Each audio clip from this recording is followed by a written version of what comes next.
కొత్త విధానంలో పాఠశాల ప్రవేశాలకు సంబంధించి కేంద్రీయ విద్యాలయ బాలవాటికలో ప్రీ ప్రైమరీలో ప్రవేశాలకు ప్రకటన అయితే విడుదల చేయడం జరిగింది. సో మొత్తం మీద చూసుకుంటే దేశవ్యాప్తంగా ఎంపిక చేసిన కేంద్రీయ విద్యాలయాల్లో బాలవాటిక 1, 2, 3లో ప్రీ ప్రైమరీ అంటే 1వ తరగతి కంటే ముందు తరగతుల్లో ప్రవేశాలకు ప్రకటన విడుదలైంది. మార్చి 31 నాటికి 3 ఏళ్లు పైబడి 6 ఏళ్లలోపు వయసు కలిగిన చిన్నారులకు ఈ ప్రవేశాలు కల్పిస్తున్నట్లు కేంద్రీయ విద్యాలయ సంఘటన తెలిపింది. కేవీలో 1వ తరగతి ప్రవేశాలకు షెడ్యూల్తో పాటు బాలవాటికల్లో కూడా ప్రవేశాలకు ప్రత్యేకంగా ప్రకటన విడుదల చేసింది. రిజిస్ట్రేషను, ప్రవేశాల ప్రక్రియ ఆఫ్లైన్లో అయితే జరుగుతుందని చెప్పారు. చిన్నారులను కేవీ బాలవాటికలో ప్రీ ప్రైమరీ తరగతిలో చేర్పించేందుకు ఏప్రిల్ 1 నుంచి 15 వరకు దరఖాస్తులు అయితే స్వీకరిస్తారంట. ఇక ఎంపిక చేసుకునే విధానం చూసుకున్నట్లయితే ఎంపికలో మనకి 50 కేవీలో బాలవాటిక కింద మొత్తం బాలవాటిక 1లో 445 కేవీల్లో బాలవాటిక 3 తరగతులు అయితే నిర్వహిస్తూ ఉన్నారు. బాలవాటిక 2, 3లో ప్రవేశాలను సీట్ల ఖాళీని బట్టి భర్తీ చేస్తారన్నమాట. బాలవాటిక 1లో అడ్మిషన్ల కోసం చిన్నారి వయసు మార్చి 31, 2024 నాటికి 3 ఏళ్లు పూర్తయి 4 ఏళ్లు మించకుండా ఉండాలి.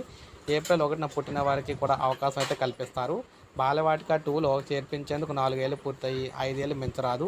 బాలవాటిక 3లో ప్రవేశాలకు 5 ఏళ్లు నుండి 6 ఏళ్లు మించకూడదన్నమాట.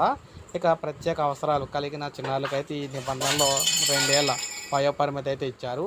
రిజిస్ట్రేషన్ చేసుకున్న విద్యార్థులకు సంబంధించి ఎంపికైన లేదా వెయిటింగ్ లిస్టులో ఉన్న వారి తొలి ప్రొవిజనల్ జాబితాను ఏప్రిల్ 19న ప్రకటిస్తారు.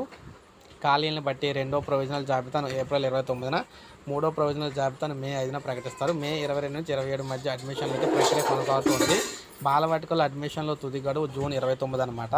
ఎంపికైన వెయిటింగ్ లిస్టులో ఉన్న చిన్నారుల జాబితాను కేంద్రీయ విద్యాలయ వెబ్సైట్లో చూసుకోవచ్చు అనమాట. అలాగే ఆయా పాఠశాల నోటీస్ బోర్డులో కూడా ఉంచుతారు. దేశవ్యాప్తంగా బాలవాటికల్లో ఉన్న 495 కేంద్రీయ విద్యాలయాల్లో పూర్తి జాబితాను ఈ క్రింది పీడిఎఫ్లో మనకి పొందొచ్చు. మొత్తంగా చూసుకున్నట్లయితే మీరు ఇక్కడ చూసుకోవచ్చు. మీ దగ్గరలో ఏదైతే కేంద్రీయ విద్యాలయాలు ఉన్నాయో అక్కడ బాలవాటికలు అయితే అందులో కూడా నిర్వహించడం జరుగుతుంది. అక్కడే అప్లికేషన్స్ అయితే తీసుకుంటారు. సో ప్రీ ప్రైమరీ అంటే ఎల్కేజీ, యూకేజీ ఇటువంటివి అనమాట. ఎల్కేజీ, యూకేజీలకు సంబంధించి సెంట్రల్ గవర్నమెంట్ కూడా కొత్తగా అయితే తీసుకొచ్చిందనమాట. సో ఎవరైతే డబ్బులు ఎల్కేజీ, యూకేజీలో కూడా కట్టి చేయించలేరో వారందరికీ కూడా కేంద్ర ప్రభుత్వం ఈ విధంగా మంచి అవకాశం అయితే కల్పించింది. సో ఒక లైక్ చేయండి, అందరికీ తెలుస్తుంది. సబ్స్క్రైబ్ చేసుకోకపోతే మన ఛానల్ సబ్స్క్రైబ్ చేసుకుని ఫాలో అవుతుంది.